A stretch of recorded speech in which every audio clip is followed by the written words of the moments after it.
So, this is the lecture of English compulsory. In previous lecture, we completed discussing the poem One Day I Wrote Her Name. So, till today, total 3 topics have been completed. First was the short story entitled The Happy Prince. It was taught by Mahalaya sir. Second topic was a poem by Rudyard Kipling entitled Eve.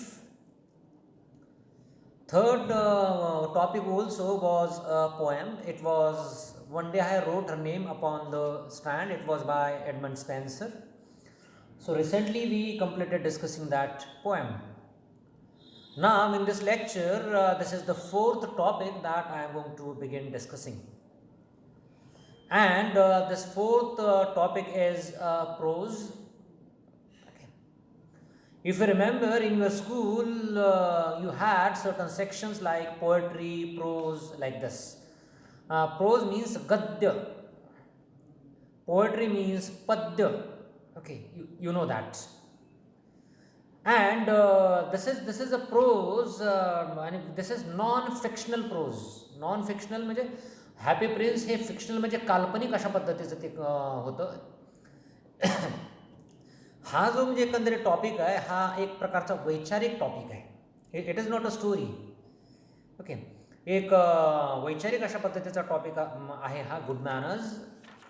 आणि therefore this topic I am going to read line by line, and only after that I am going to explain while dealing with it. I am going to explain certain important aspects of the topic. So this topic is entitled as Good Manners. It is on page number 18 of your book, English compulsory book, page number 18. So this is the topic, good manners. So nowadays these manners have become very very important. तुम्हाला माहिती असेल manners ही बाब आजकाल खूपच महत्त्वाची झालेली आहे. Okay, चार चौघामध्ये बोलत वगैरे असताना लोक आपल्याला असं म्हणतात बऱ्याचदा की अरे तुला मॅनर्स वगैरे आहेत की नाही. So these manners are important. म्हणजे मॅनर्स म्हणजे काय, खरं तर वागावं कसं, बोलावं कसं, एकंदरीत आयुष्यामध्ये आपण कुठल्या कुठल्या प्रकारची कृती कशा पद्धतीने वगैरे करावी, चार चौकामध्ये कसं राहावं. Basically good manners are about it. And good manners are highly essential in human life. They are highly essential. The way you have your cup of tea, the way you eat, the way you walk, the way you talk, the way you dress, the way you visit certain shops in market. So everything is being oriented by our manners. Manners are very very important. Manners म्हणजे वागण्याची रीत म्हणतो ना आपण, वागण्याची पद्धत, वागण्याची रीत. So manners are very very important. They are highly important. And many a time due to bad manners people face insulting situations.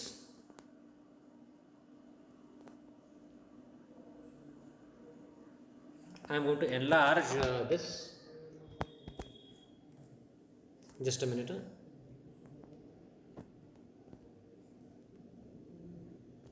Yes.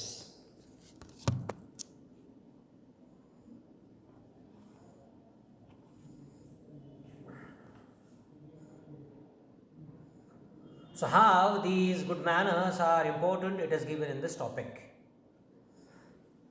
You may ask me a question, you may even email it. Why is our syllabus like this? Why is there a short story like Happy Prince? Why are there certain poems like Eve and One Day I Wrote Her Name?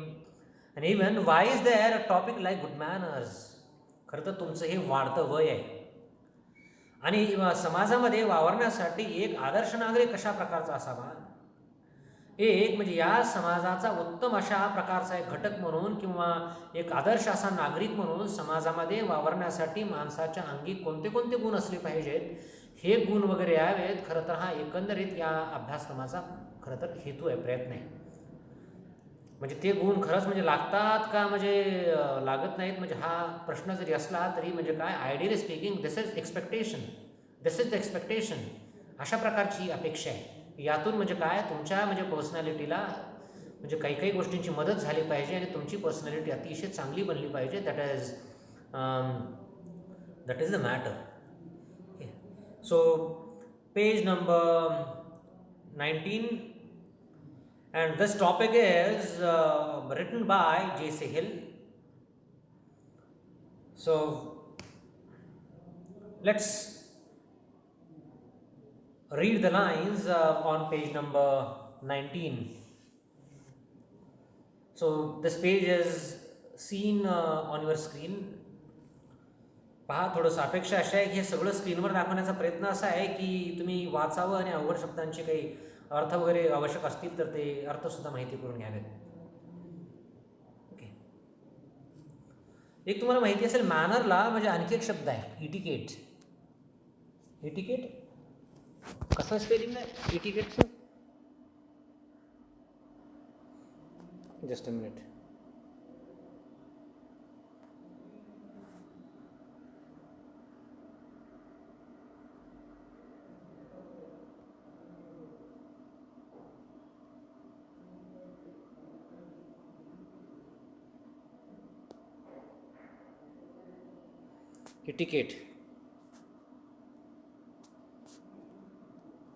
Etiquette. Okay. So this word is similar to manners. Okay. तर अमुक गोष्टीचे काय झाले, etiquette असतात नसतात, आपण या गोष्टी चर्चेत म्हणजे काय बऱ्याचदा घेत असतो. So let's open the text and begin its discussion. So I am reading it line by line. म्हणजे शक्यतो म्हणजे बोर होणार नाही, त्या लोकांना बोर होईल ज्यांचं लक्ष असणार नाही, त्या लोकांना बोर होईल जे लोक म्हणजे टेक्स्टकडे बघणार नाहीत. खरं तर म्हणजे आदर्श अशी अपेक्षा अशी आहे, मी तुम्हाला जे पाठवलेलं पुस्तक आहे ते पुस्तक तुम्ही तुमच्या समोर घ्यावं. खरं ते स्क्रीनवर घेतोय, पण या स्क्रीनच्या सुद्धा काही मर्यादा आहेत आणि मी काही कठीण वगैरे शब्द सांगतो, ते शब्द म्हणजे खरं तर पुस्तकाच्या बाजूला मार्जिनवर तुम्ही पेन्सिलीनं त्या शब्दांचा अर्थसुद्धा लिहू शकता. इथं कसं लिहिणार, इथं काय करणार, कठीण आहे. ठीक आहे. फक्त हे टेक्नॉलॉजीचा म्हणजे उपयोग म्हणजे तुम्ही जास्तीत जास्त म्हणजे कशा पद्धतीनं टीचरशी अटॅच व्हाल यासाठी या ठिकाणी आम्ही करण्याचा प्रयत्न करतो आहे. So let's begin discussing the topic good manners.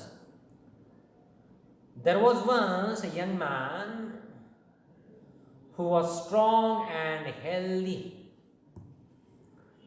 So there was a young man and physically he was really strong person. अतिशय धष्टपुष्ट माणूस होता.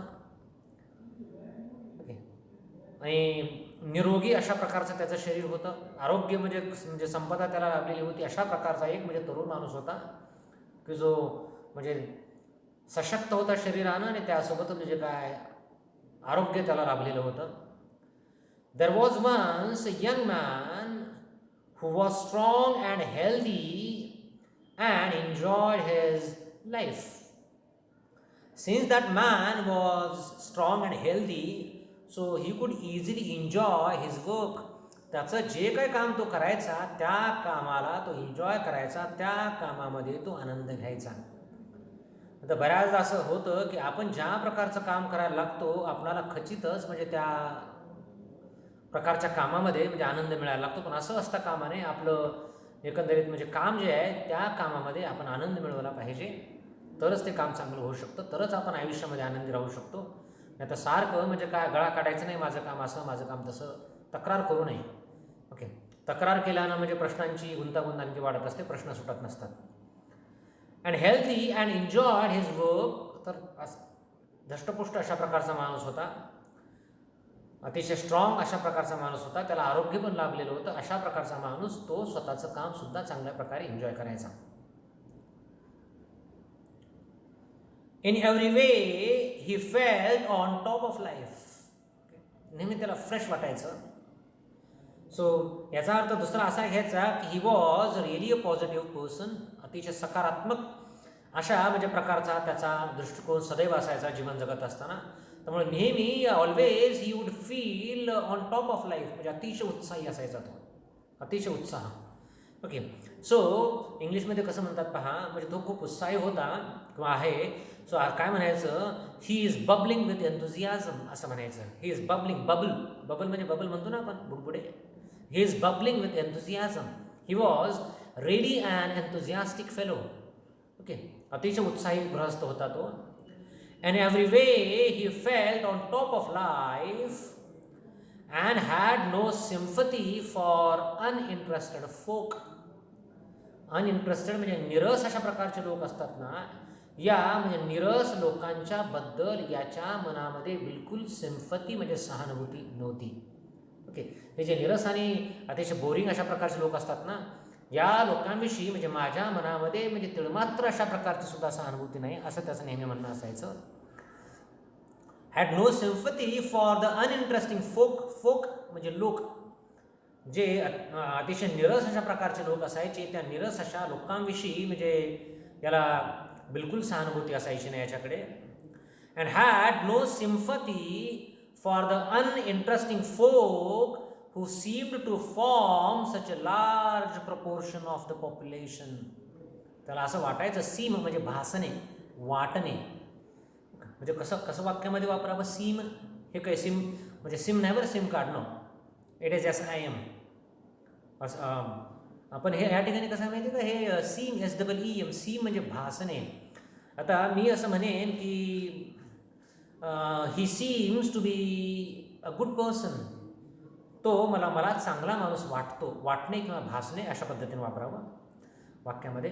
Had no sympathy for the uninteresting folk who seemed to form such a large proportion of the population. Proportion म्हणजे प्रमाण म्हणा. तर आपल्या लोकसंख्येच्या म्हणजे पैकी मोठं प्रमाण अशा म्हणजे निरस अशा लोकांनी भरलेली आहे. म्हणजे बरीचशी लोकसंख्या म्हणजे अशा निरस लोकांचा भरणा आहे. लोकसंख्येमध्ये निरस लोकांचं प्रमाण म्हणजे मोठ्या प्रमाणावर आहे असं त्याचं मत होतं. खूप म्हणजे निरस आणि बोरिंग अशा प्रकारचे लोक असतात. तर अशा निरस आणि बोरिंग लोकांच्याबद्दल याच्या मनामध्ये बिलकुल सहानुभूती नव्हती. One day he had an attack of influenza. Okay. तर one day what happened, he had that flu म्हणतो ना आपण, ताप सर्दी पडसर आपण म्हणतो ना तशा पद्धतीचं त्याला म्हणजे एकंदरीत अटॅकच आला. अतिशय जाम म्हणजे काय, ताप जाम सर्दी वगैरे त्याला झालेली आहे. इन्फ्लुएन्झा एक प्रकारचा, आजकाल इन्फ्लुएन्झा हा खूप पॉप्युलर शब्द आहे. Okay. In the time of corona virus. One day he had an attack of influenza. He had it before and paid little attention to it.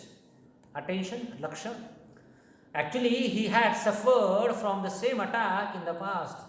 म्हणजे पूर्वी या अगोदर सुद्धा तशा प्रकारचा त्रास त्याला झाला होता, पण म्हणजे त्यानं त्याच्याकडे दुर्लक्ष केलं होतं, खूप लक्ष दिलं नाही. He paid little attention to it. Little. Okay. काही शब्दांचा आपण म्हणजे चुकीचा उच्चार करतो लहानपणापासूनच, म्हणजे आपल्या शिक्षकांकडून आपल्याकडे वारसा आलेला असतो बरं. Okay.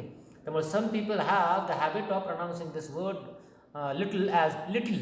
No, little. It is not little, it is little. He had it before and paid little attention to it. But this time he developed pneumonia. So that influenza developed into pneumonia. काही दिवसानं. हा Italian भाषेमधला शब्द आहे बरं. P silent आहे, प silent आहे. Okay.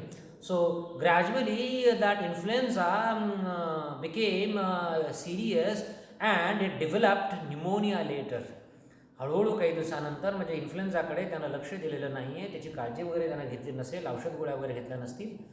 परिणामी काय झालं म्हणजे त्याला हळूहळू म्हणजे काय न्यूमोनिया झाला, छातीमध्ये कॉफ okay, COUGH. But this time he developed pneumonia and was dangerously ill. तो भयंकर आजारी पडला. न्यूमोनिया म्हणजे काय साधा आजार असत नाही. ओके. त्यामुळं बऱ्याचशा लोकांना म्हणजे खूप गंभीर अशा पद्धतीची म्हणजे लक्षणं दिसायला लागतात. खूप मोठा म्हणजे औषधांचा कोर्स त्यांना घ्यावा लागतो. मोठी मोठी औषधं घ्यावी लागतात महागडी. निमोनिया अँड वॉज डेंजरसली, म्हणजे एक वेळ अशी होती की हा माणूस अतिशय सशक्त आणि अतिशय खूप निरोगी असं त्याचं शरीर होतं. पण सध्या काय झालं, सुरुवातीला इन्फ्लुएन्झा झाला, त्यानंतर म्हणजे त्याला निमोनिया झाला आणि आता तो खूप गंभीर येते ना आजारी पडलेला आहे. व्हॅन ही रिकवर बरा होणे, रिकवर. ओके, म्हणजे आजारातून बरा होणे म्हणजे काय, रिकवर म्हणतो त्याला आपण.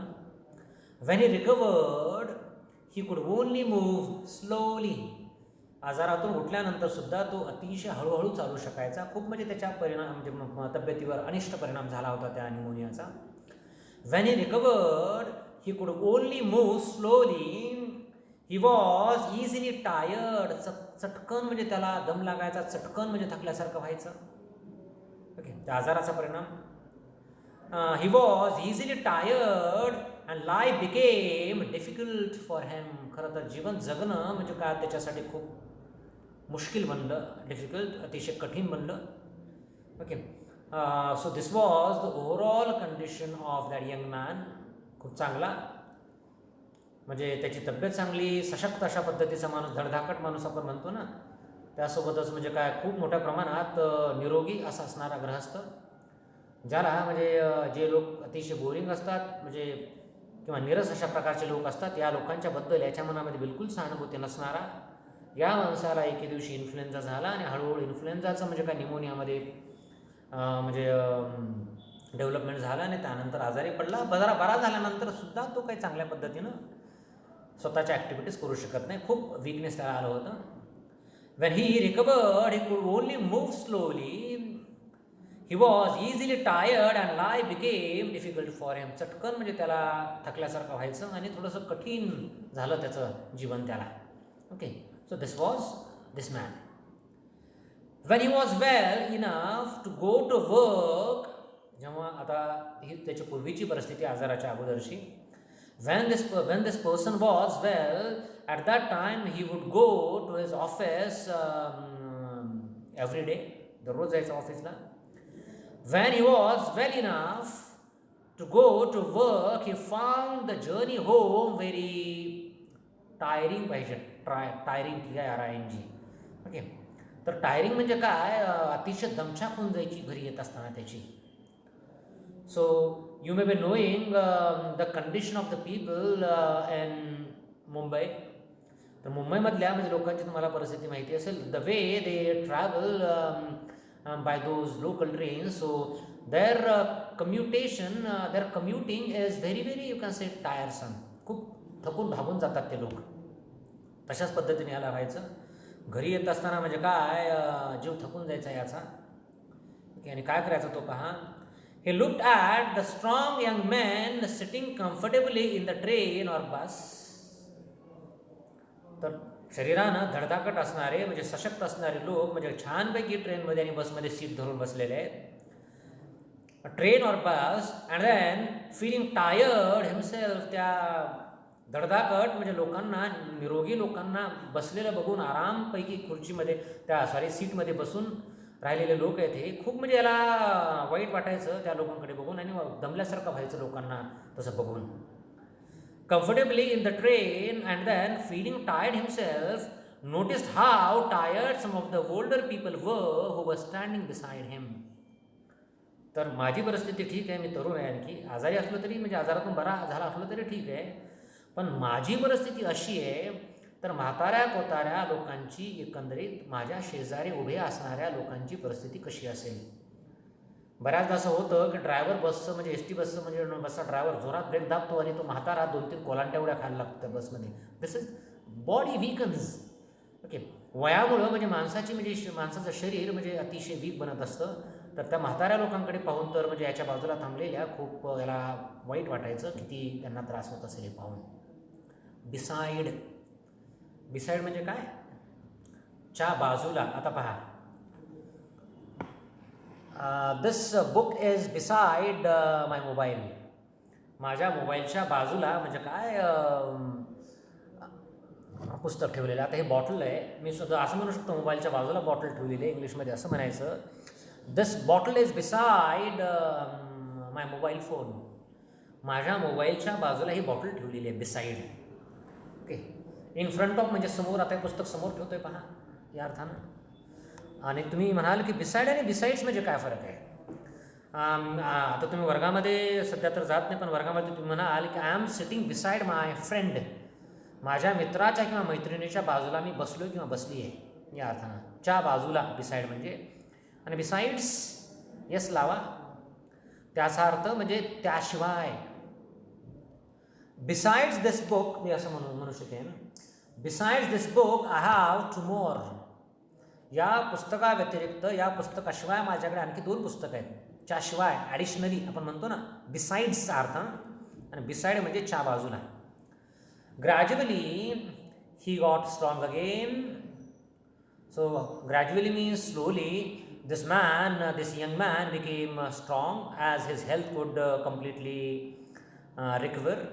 Gradually he got strong again, but he was in a train or bus. He now looked around to see if there was any older person in need of a seat. तो बरा झाल्यानंतर तो आजूबाजूला म्हणजे पाहायचा बसनं किंवा ट्रेननं प्रवास करत असताना, आणि तो शोधायला लागायचा एखादा म्हातारा कोतारा कोणी माणूस जर असेल तर त्याला मी माझी सीट द्यावी यासाठी तो शोध घ्यायचा. पण ह्याला हे कधी समजलं माहिती आहे? म्हणजे आपण म्हणतो ना मेल्यानंतर स्वर्ग दिसतो, म्हणजे याची बाब अशी आहे की जेव्हा त्याला त्याच्या आजारपणाचा अनुभव आला त्यानंतरच, म्हणजे खरं तर त्या अनुभवातून तो हे शिकलेला आहे की अशा प्रकारच्या लोकांना आपण बसमध्ये ट्रेनमध्ये जागा दिली पाहिजे. ओके, अनुभवातून लोक शहाणे होतात, तो शहाणा झालेला आहे. ओके, तर एकंदरीत मॅनर्स म्हणजे अशा प्रकारचा बाब, अशा प्रकारची बाब आहे. एखादी प्रवास करत असताना एखादी म्हणजे म्हातारी व्यक्ती आहे, लहान म्हणजे मुलं आहेत, गरोदर वगैरे स्त्री आहे, अशा प्रकारच्या लोकांना आपण जागा दिली पाहिजे. म्हणजे असा विचार आपण केला पाहिजे. तोच खरं तर म्हणजे काय गुड मॅनर्सचा हा भाग आहे, लक्षात घेतलं पाहिजे आपण. Gradually he got strong again, but when he was in a train or bus he now looked round to see if there was any older person in need of a seat, and if there was he gave up his. जर एखादा म्हातारा कोतारा बाजूला दिसला तर तो स्वतःची seat त्या माणसाला द्यायचा उठून. I have got my strength back now. तर माझी जी शक्ती आहे, म्हणजे जी क्षीण झाली होती आजारपणामुळं, आता ती परत मला मिळालेली आहे. Okay, I have got my strength back now. He said to himself, these older people will never have the strength again. ज्याप्रमाणे म्हणजे माझी म्हणजे आजारपणामुळे जी शक्ती कमी झाली होती शरीराची, ती शक्ती परत मला मिळालेली आहे. पण म्हाताऱ्या माणसाचं असं काही नाही. एखादा माणूस असा आहे का म्हणजे 60व्या वर्षी त्याची शक्ती जाते आणि म्हणजे 70व्या वर्षी अतिशय शक्तिमान वगैरे तो व्हायला लागतो, असं नाही. Okay, ageing is very important factor to lose our strength, bodily strength. तर शारीरिक क्षमता आहे, ही क्षमता वयोमानानुसार कमी वगैरे व्हायला लागते. त्यामुळे वयोमानानुसार ज्या लोकांची शारीरिक क्षमता कमी झालेली आहे त्या लोकांची क्षमता परत येणार नाही. त्यामुळे अशा लोकांना आपण म्हणजे मदत करणं हे खरं तर आपलं कर्तव्य आहे, आणि हे खरं तर आपल्या म्हणजे गुड मॅनर्सचा म्हणजे भाग आहे. ओके, तर अशा प्रकारे आपण 2 पॅराग्राफ या लेक्चरमध्ये पूर्ण केलेले आहेत. पुढच्या लेक्चरमध्ये थोडंसं आणखी जास्ती स्पीडनं जाऊया. Till then, good bye.